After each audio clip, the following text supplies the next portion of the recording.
Shallallahu Alaihi Wasallam. Terus juga ada madhab-madhab atau apapun semuanya yang memang tidak pernah membenarkan hal seperti itu.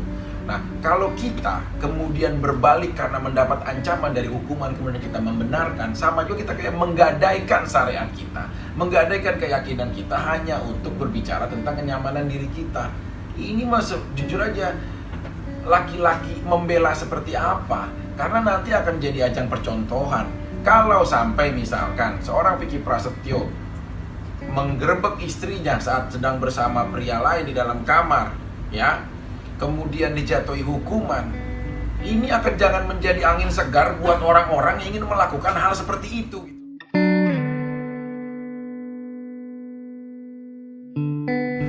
Pertama, dakwaan gue itu adalah pasal 27 ayat 3 Undang-Undang ITE bersama dengan pasal 335. 335 itu adalah pengancaman dengan kekerasan. Nah, sekarang selama seiring berjalannya waktu, datanglah reporter yang waktu itu meliput ada di rumah. Datanglah mereka ya dari beberapa media infotainment. Saat mereka dimintai keterangan, saat mereka bersaksi di dalam persidangan, dia bilang, saya tidak pernah ada janjian untuk meliput agenda ini. Karena sebelumnya Vicky Prasetyo bersama saya meliput kudeta band yang lagi perform untuk acara sosial Palu dan Donggala di Bulungan Blok M. Habis setelah itu ada kejadian, baru dia mengikuti. Nah, oke, sampai situ. Kemudian ada saksi ahli. Saksi ahli waktu itu dari Pak Khairul Huda itu dari saksi hukum pidana dan juga dari saksi hukum pers, saksi ahli pers. Dia bilang, sebenarnya jangankan dia tidak membawa, dia membawa pun misalkan bersama-sama, itu nggak ada permasalahan. Karena kalau di TV itu masuknya produk jurnalis. Karena bukan sosial media.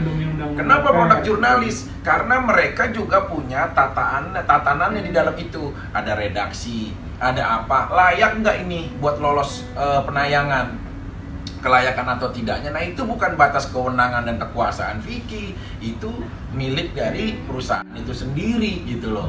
Dia tidak pernah menciptakan narasi, dia tidak pernah mengedit video itu, memproduksi, apalagi mendistribusikan, karena itu punya TV. Nah, akhirnya hal seperti itu yang akhirnya dipatahkan, tuntutannya hilang tuh, pencemaran nama baik melalui media elektronik.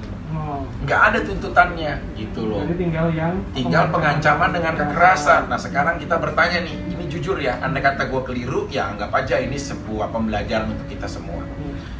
Seorang Rofi ketemu misalkan malam-malam seorang istri lo bersama seorang laki-laki lain ada di dalam kamar, yang lu udah berusaha coba bernegosiasi, coba tolong buka sampai muter-muter jendela buka, akhirnya nggak dibuka juga di dalam kamar.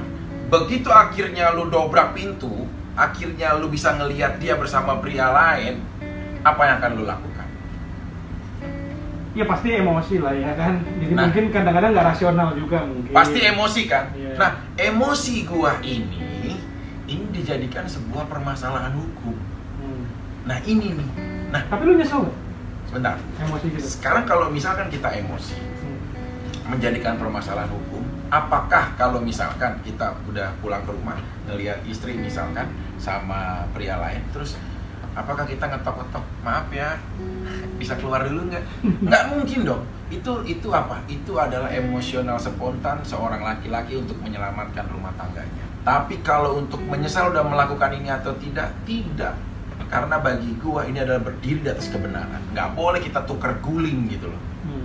Itu kalau menurut gua. Saat Kejaksaan Negeri Jakarta Selatan menahan gue 2 bulan 10 hari, walaupun belum ada putusan yang benar-benar secara akurat ataupun secara terakhir final, nggak ada masalah gitu loh. Karena bagi gue udah menjalankan gitu loh, dan di sana menjadi transisi buat perubahan gue menjadi lebih baik. Terbukti sampai saat ini alhamdulillah pekerjaan gue kayak stasiun TV, terus juga program-program, ya sponsor dan lain-lain masih bekerja sama dengan baik. Karena apa? Tidak ada menurut mereka itu adalah sebuah kesalahan. Kok ini jadi permasalahan hukum? Ya namanya juga hukum, ya kita harus menjalankan. Kan juga nggak tahu ini hasilnya seperti apa. Bisa jadi nanti putusannya bebas. Tuh, Cuma yang penting jangan sampai perkara ini jadi ajang percontohan salah. Jadi ibu-ibu pengen ngandangin laki-laki aja, udahlah kalau digerebek juga ntar suaminya yang di penjara. Nah ini jangan sampai jadi ajang percontohan.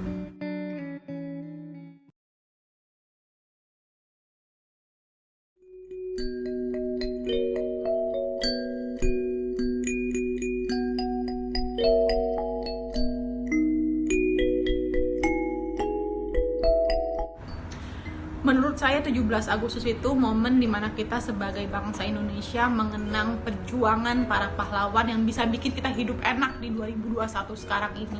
Kita beruntung jadi orang-orang yang gak perlu ngerasain perang, tembak-tembakan, bambu, runcing bambu.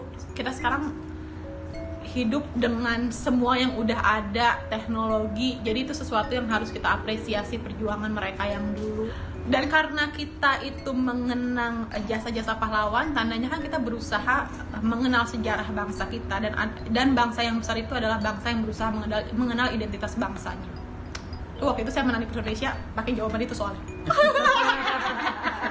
Itu kuncinya.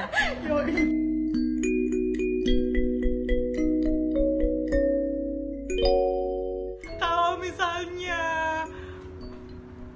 kenang-kenangan dulu, karena kan saya tuh tinggalnya nggak di kompleks, saya tuh tinggalnya di gang, Bu. Jadi lebih seru mungkin ya dibanding orang-orang komplek. Kalau gang tuh kan lebih rame, lebih banyak orangnya, terus lebih hidup gitu ya.